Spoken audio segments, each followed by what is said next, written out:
COVID-19, why you do this to me? I really don't like being stuck in quarantine. I have no toilet paper, I don't even have a snack. Hey, coronavirus, I want my life back. I'm going to start with this. Margie Hutchinson from Wyerton sending me these pics today from my right near her place, Wyerton, up on southern Georgian Bay out towards Lake Huron. Beautiful part of the province. So spring has sprung, definitely. So that's good. That's good to see. How is everybody doing today?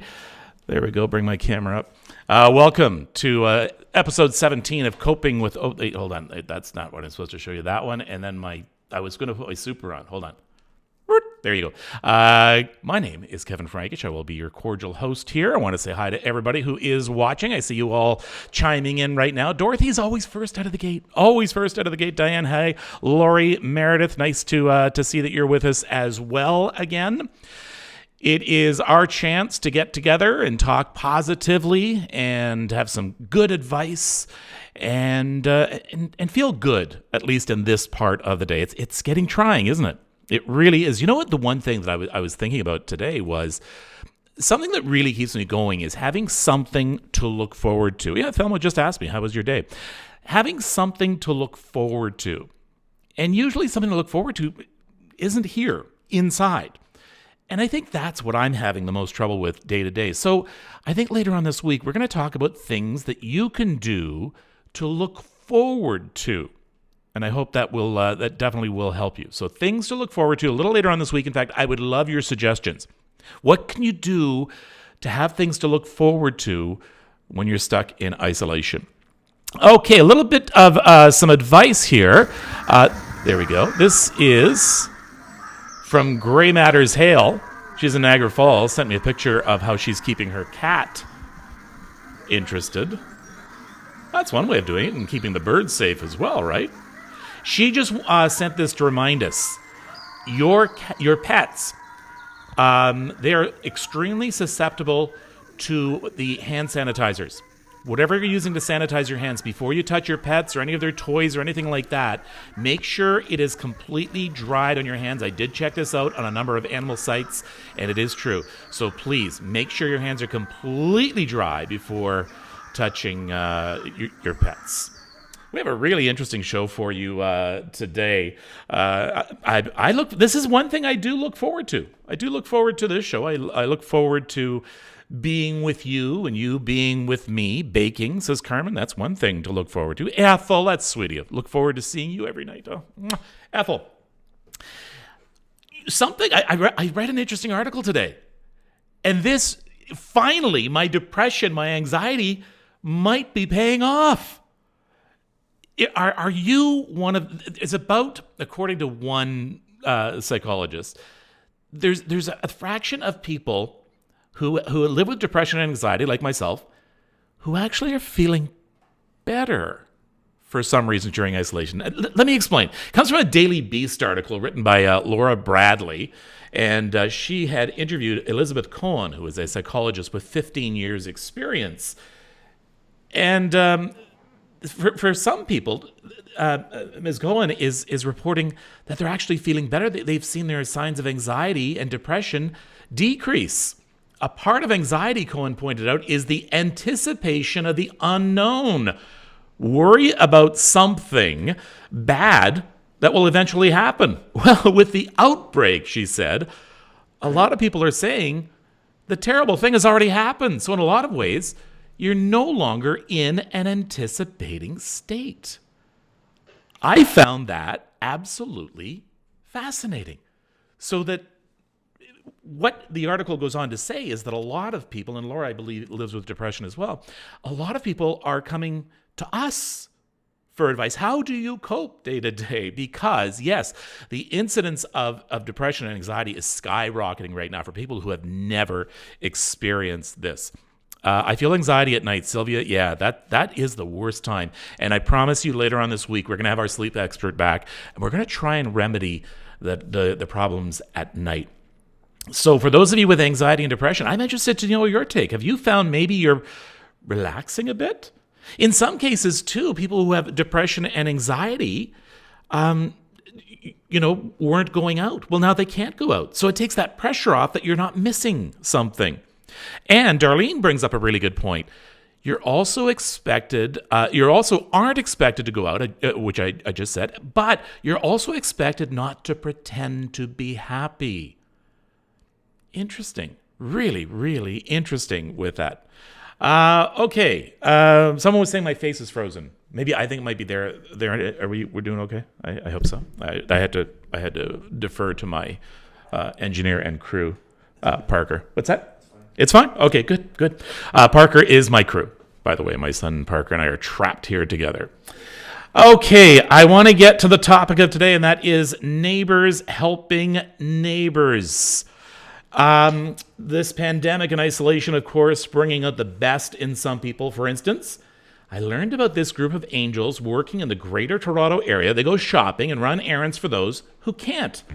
The elderly, those with compromised immune systems, maybe even single parents who just can't get out or don't want to expose their kids out there. It's called Project Good Neighbor GTA, and one of its co-founders, Maduba Ahmed, joins me right now from her home in Mississauga. Hi, Maduba. How are you?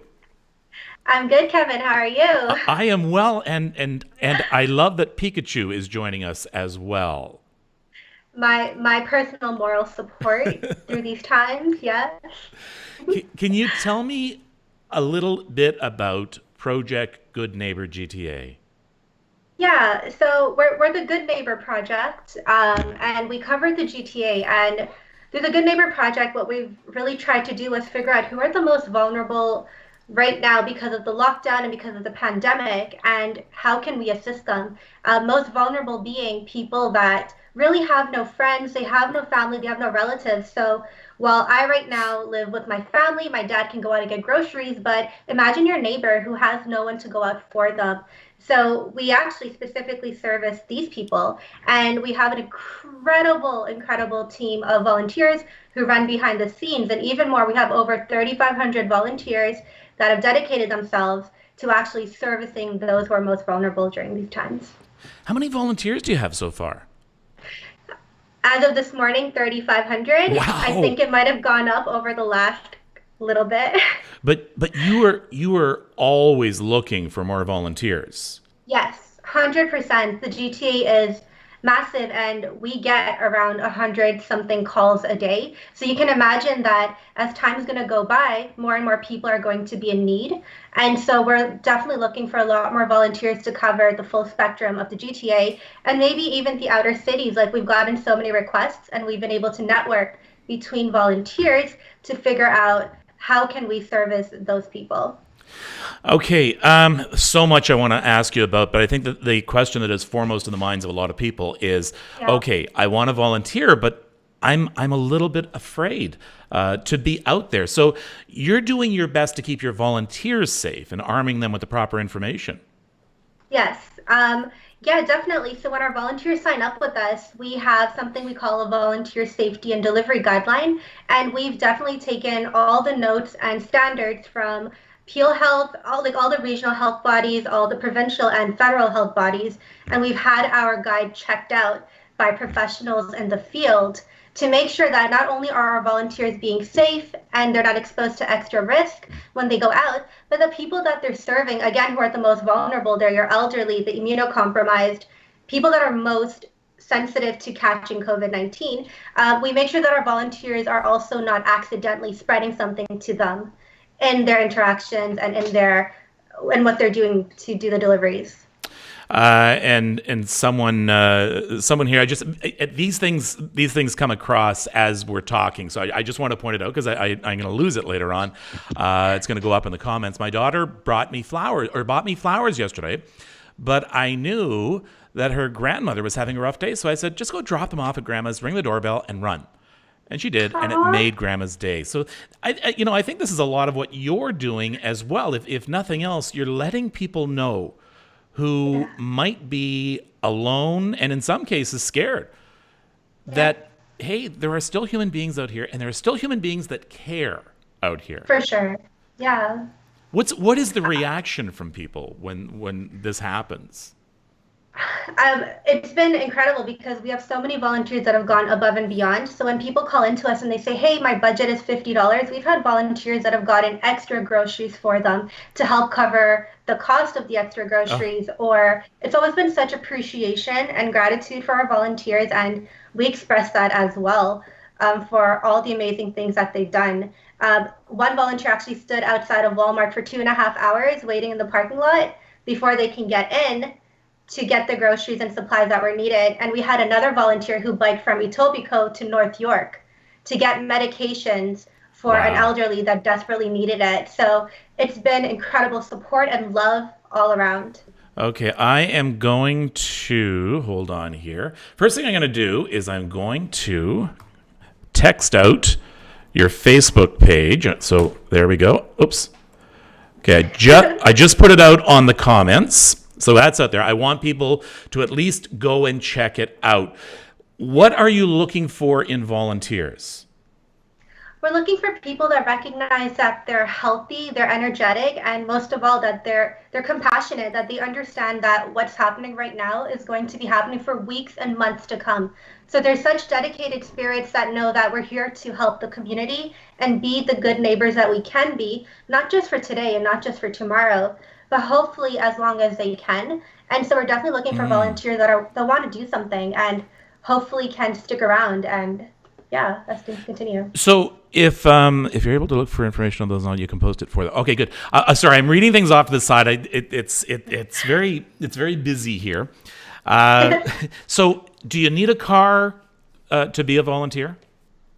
You don't need to actually have a card to volunteer. A lot of times, if you go to our Facebook page, so Good Neighbor Project GTA, you'll notice that we'll actually identify if it's a grocery load that requires a vehicle. You can. We definitely have some people who are within walking distance because we try to match you up with someone who's actually your neighbor. Like these volunteers live within your neighborhood or near your intersection, and so walking distance. We have people that ride bikes.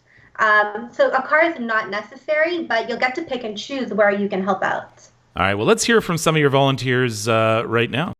Hi everyone, I'm Kathy. I live in Mississauga. I heard about this initiative on Facebook and I really wanted to do something to help.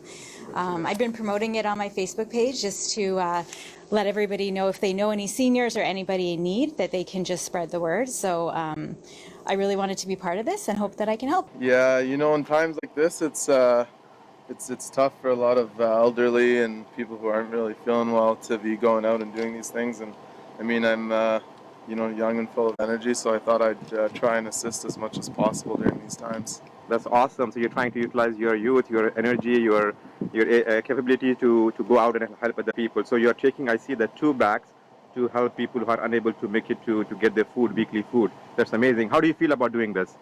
I feel good, man. I think, if other people are watching this, I encourage other people to be going out, taking safety precautions, obviously, hand sanitizing, wearing gloves, but there's a lot of people in need that aren't able to do this stuff. So, I mean, if anyone's around and can assist, I think that's something to do in these tumultuous times. All right. Lots of love out there, and I think. Yeah. We needed this. I'm not gonna say we needed a pandemic, but we needed to be reminded what it means to be a neighbor. We've always watched these TV shows in small towns. In fact, a lot of us grew up in small towns and small cities, and you knew what it was like to be a neighbor. Sometimes when you get into the big city, especially when you're new, especially when you're alone, you forget what it's like to be a neighbor. We're being reminded of that right now. For sure. And you also think about how some neighbors don't even speak, and now they're speaking. Now that there's a pandemic, people are actually checking up, not just the neighbors next to you, but the neighbors across from you. So I actually think it's, in a weird way, this has actually gotten more and more neighbors to connect with each other. Okay, Lee just said, do you need volunteers in the Guelph area? So currently we do not, like our networks do not extend over to the Guelph area, but we did have some people that reached out to us that are interested in starting a Good Neighbor project in Guelph. And so definitely I would say keep posted on our Facebook group, the GTA one, because as soon as we get other chapters up, right now we have one in Ottawa, for example, where a group of volunteers got together. And so we'll definitely be posting any future chapters that we're able to connect with dedicated volunteers in other regions. Okay, speaking of posting, one second. You have a volunteer form. And what I'm going to do is I'm going to post that. There we go. So what this is this is a volunteer form. It gives you the information. It tells you what you have to fill out. And at the bottom of the form is a submit button, so it'll go directly to you. So once again, what are you looking for in volunteers? We're looking for people, again, that first and foremost, you're there for your neighbors, you're compassionate, you're passionate, but also, as importantly, you're a healthy individual. So you'll notice that at the beginning of our form and then also within our guidelines, what we really care for is that, you're someone who's healthy, you don't show any symptoms, and you're being mindful that you volunteering with the right intentions is as important as you also being a healthy person so you don't get other people sick. But again, we're looking for the compassionate ones that are here for the long run. And I think right now there's a lot of people who are saying, I'm bored. I'm so bored. I want to do something. But there are also a lot of people who want to help, that they want to be a part of the solution. So you know what? We've talked about this a lot in past episodes, that if you really want to make yourself feel better, work on your anxiety and your stress and depression, look for the helpers or be the helper. I'm not telling you to put yourself in jeopardy. I'm just saying, this makes you feel good, because I'm guessing you feel pretty good, Maduba. I'm so incredibly thankful and blessed, and I'm grateful on a daily basis. Faith in humanity is definitely restored. And to your point, Kevin, 100%. If you want to do anything, you got to be a doer. And this is the time to do something, is to step up and see who are the people in need and how can you help them specifically. So I feel incredibly blessed. I feel very happy. I feel very thankful. And my moods are always up when I see people answer calls and they're posting. Like, a lot of our volunteers actually respond immediately. Like, if we get a post up, within a few minutes, we'll have at least 5 to 6 people just within a few minutes that are like, we'll do it. Please let us do it. So there's a lot of need and a lot of great people out there. Okay. Please read what those in need are not able to get themselves. And if you're not in a situation to do so, please respond to them and assist where you can. This is Tammy. I believe she may be one of your volunteers. Contact others, give them links, or find others that can provide information in their area. So maybe in some cases, too, it's just a matter of being a clearinghouse of information to sort of say, well, here, you can get help. You can get help here. So do you find there's a lot of advice that you're giving as well to some people? 100%. So, like, when we first started, it was meant to be for those vulnerable people that are kind of on our poster. We identified the 5 different people we support, but it was for people that can pay for their groceries. But as more and more people are coming out and kind of saying that, we're struggling XYZ ways, so many food banks. So when we first started this project, so many social workers, food banks, clinicians, physicians, and doctors kind of reached out to us, and they're like, we have clients. And then people with resources also reached out to us and were like, well, you know what, can we connect the two? So a lot of what we do is when people kind of have the questions about, I don't know where to go, I'm so stressed and scared right now that I can't see the options available to me. We actually have a system set up where we get someone who does the one-on-one with them and is able to make them aware of what are the different things that are out there to support you. Like, you're not alone. If you have food insecurity and you don't have XYZ, please remember that there are options. And, when people are in that state of uncertainty or insecurity, it's hard for them to see those options. And so what our volunteers do is they bring light to that. And I think that's just as important as what we do with the delivery part of it, too. Now, you are centered mainly in Mississauga right now, but you say you sort of reach into other parts of the GTA? I personally exist in Mississauga, but we're a core team of around 15 people. And so we're all over the GTA. So Newmarket, some are in East End, some are Central Toronto, North Toronto, and then a couple of us are in the West End. Okay. And so we're everywhere, but we exist online, right? Now, are you getting donations? Kathy brings up a good point. Maybe some companies will donate to you. Are you getting donations? Are you getting help? So we've had a lot of people offer us money. And what we've actually done is in our partnerships with different food banks and institutes that actually help thousands and thousands of families, we've been trying to redirect resources to those that needed the most on a bigger scale. And so that's where kind of what you said, right? Do we help people get information? Is we're able to let people know where they can go to access those donations. But we're always looking for that support, because once we make those connections, that's the only way we're able to connect people, right? So we're always looking to have that kind of those people reach out to us to see how we can help those in need and back. Okay, let's put up your contact information right now. The phone number's on the screen. Facebook group is Good Neighbors Project, GTA. As you said, there are other Good Neighbors projects out there as well. I think this is an incredible idea. Maybe people can even if they can't get out to help you, maybe there's some administrative stuff they can do, or some ideas, or some canvassing, or whatever. So just to get in touch with you. 100%. We actually just recruited 16 incredible individuals into our team over the last 5 days. As you can imagine, we're a 12-hour-a-day, 7 days a week hotline that's open, and we're always taking calls. So as quickly as the project is growing, just as quickly we're trying to grow our team. And we're always looking for passionate individuals who might want to help with the back end, as well as with other things, as the project grows. All right. Kelly says, how does one ask for help? We've talked a lot about volunteering, but this is true. There's definitely a need out there, and I'm going to put that information up again. So, it's always tough to ask for help, and especially if someone has been, up until now, very independent. They may have a compromised immune system. They may be elderly, but at this point, and you did say Newmarket, right? Marie just said, did you say Newmarket? Yes. Yeah, okay, so Newmarket, yes. So at this point, though, it's tough sometimes to ask for help, especially when you have been trying to live independently. But right now, it's neighbors helping neighbors. So here's the contact information once again. So if you need help, they can get in touch with you.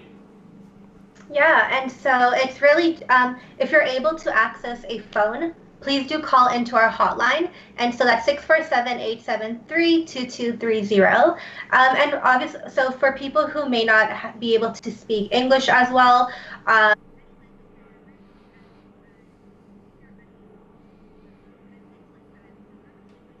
maybe you're too shy to make a phone contact the first time. So we do have an email address, info@goodneighborproject.com, where if you needed to utilize that, you're more than welcome to use that method.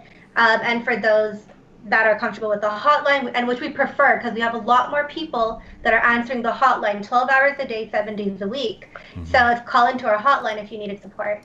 All right. Madhuba, I can't thank you enough for spending some time with me. I can't thank you enough for what you and all of your volunteers do. This is indeed the good news portion of all of this isolation. We look for the helpers, and you and your group are definitely the helpers. Thank you so much for having us, Kevin, and for kind of spotlighting our project. The work we do is very, very important, because we are the legs and arms of the people who cannot go out in this time. So please do consider joining us, supporting us, and please let vulnerable people know about us. We want to help those in need, so please do spread the word. And you know what I'm going to do for you right now? I'm sure there are people and organizations and groups you need to thank, because you are definitely not doing this alone. You are speaking for the group, but you have so many people. So you know what? Take a couple of minutes here. I want you to reach out and thank some people. 100%. This would not be possible without not only groups and organizations, but also individuals. So a lot of the food banks that we're working with, so you have your Mississauga Food Bank, you have the Daily Bread Food Bank down in Toronto, you have Siva Food Bank, the Muslim Welfare Canada, we have Churches on the Hill and other associated food banks like them. We're working with different partners and associations like CAMH. The City of Toronto has been immensely supportive. We've been in contact with both City of Mississauga, City of Burlington, so many counselors, and 211, 311, just everyone who's doing such good things. And just even within our team, a huge, a shout out has to go out to the core group that actually does all the back end stuff to make this project possible. So just thank you to everyone, really. Okay. I want to see some hearts, everybody. I want to see some likes right now. I want to see the hearts explode here for Maduba and all of the volunteers with this project, the Good Neighbors Project, Good Neighbor Project GTA. So let's get those hearts going, folks. And there's a lot of people here who are appreciating a fantastic initiative, says Will. Thank you so much for all the help you give, says Dorothy. A great job, says Carmen. Thank you, so great, says Kathy. It goes on and on and on. Once in a while, you and your volunteers need to sit back and say, we're doing good. We're doing good. So thank you very much, Maduba. No worries, and thank you, and thank everyone who's been a part of this community and everyone who's doing good. So whether you're part of our project or not, thank you for caring and for being a good neighbor. All right. Thank you very much, Maduba. You take care and have a good night. All right, good night. Good night. It is Maduba talking to us from her home in Mississauga, part of the Good Neighbors Project GTA. So let me once again remind you, hold on one second here. All right, I want to remind you of the post. Where are we? Oh, there we go. All right, I want to do... There it is. Sorry, these buttons are so small. Or is my eyesight just getting worse? There's some contact information for you right here, the phone number and the Facebook page, Good Neighbors Project. There's an email on their Facebook page as well. Now, as I mentioned, let me see. As I mentioned, I also wanted to... I'm going to put these out through again. These are, first of all, here is the Facebook page. Command C, press that, Command V, and return. There we go. That is the Facebook page. I just put that out. And here, once again, so it's nice and high up on your message board here, this is the volunteer form. You can fill out right now and hit submit at the bottom. There we go. That just went out as cross. So I hope that you consider helping out definitely. It's a great project, and it's really good to get these good news stories, to feel good. Holy cow, the hearts went from 100 up to 967 all of a sudden. Wow. Lots of love for this group and for these volunteers. Thank you very much for what you do, and that's what this show is all about. We're going to get through this. We are going to get through this. I know earlier there was someone who had talked about they have nothing but anxiety and depression because every day they hear the numbers going up and up and up. Yeah, I'm going to remind you of what we've reminded you about in the past, and that is the numbers are going to go up. They're going to continue to go up. We haven't seen really the worst of it yet. So we're being very open with that. But I want you to look at other numbers as well. There are numbers that are included every day on the number of people who have recovered. And they're recovering. They are recovering. We just need to do this isolation. I know it can be just so frustrating, isn't it? And anxious and stressful. I know. We're doing this for each other. We're doing this for you. We're doing this for your loved ones as well. So please, let's. Can we donate financially if we're not able to do it physically? I am sure you can. I'm positive you can. Go to their Facebook page. I'm sure that it is. Yes, Patricia points out probably the next 10 days the numbers are going to go up. They're going to. Expect that. Expect that. We're doing what we can. So the impact that we do today won't be felt for another 14 days. So what we did 14 days ago is actually saved lives. We have saved thousands of lives. That's already been proven by our medical officers of health. We've already saved thousands of lives, people who most likely would have died had we not isolated, had we not stopped working, at least outside of the home. It's working. It is working. And I want you to take solace in that. I want you to feel at least some sort of satisfaction that as much of a pain as this can be, you have helped to save lives. And one way that you're helping to save lives is by setting an example. And as a reminder as well that just because you don't feel sick or you don't have any symptoms doesn't mean you're not carrying COVID. In fact, I read a report today that some doctors are now looking at the possibility that people who don't exhibit signs of COVID but carry it are actually more infectious than those who actually get sick from it. So you may feel fine, but right this second, you may have COVID within your body. COVID-19, I should say. We want to make sure we get this correct. You may have it in your body. And if that's correct, then what these doctors are feeling is you could actually be a little, even more infectious than someone else. Melanie says, like Typhoid Mary. Yeah, that's right. Typhoid Mary. Mary was a woman who came into the States who had no intention of infecting people and bringing with her disease, but it happened. And I know we're not all bad people. We're not bad people.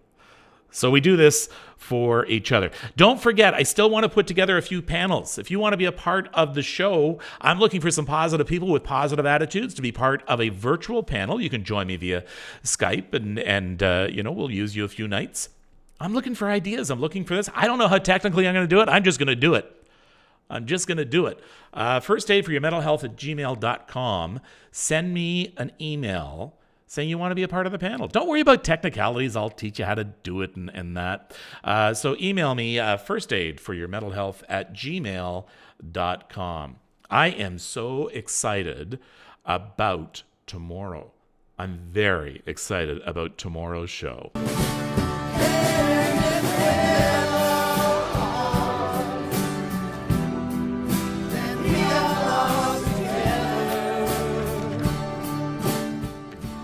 Fleming College of Peterborough has dropped this video in support of their Student Emergency Fund and the Peterborough Musicians Benevolent Association, giving Blue Rodeo's Lost Together the title #Together at Home.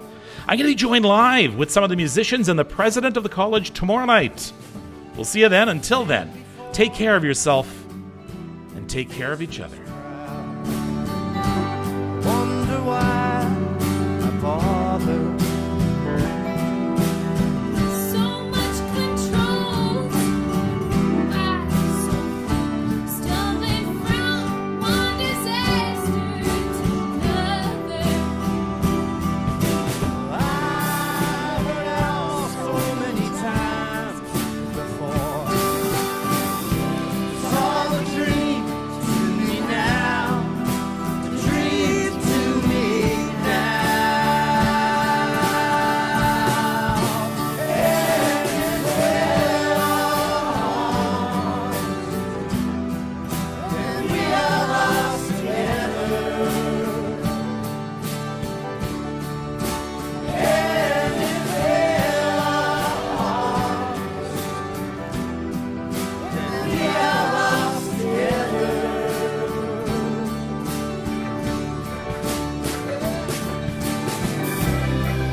In the silence of this whispered night, I listen only to your breath.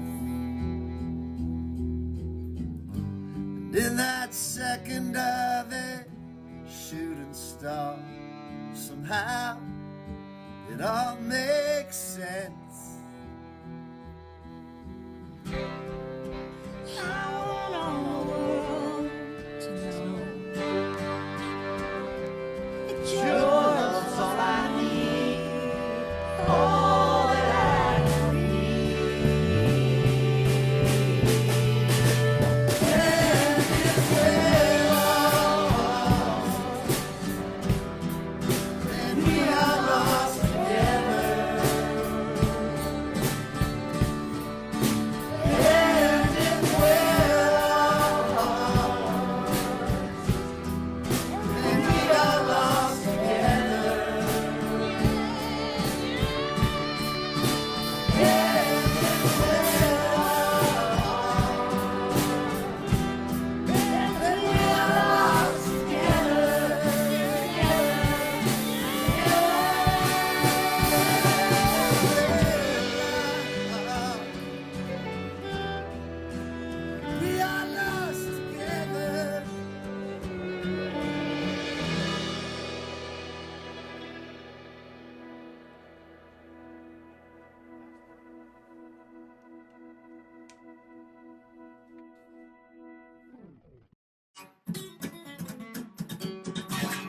COVID-19, why you do this to me?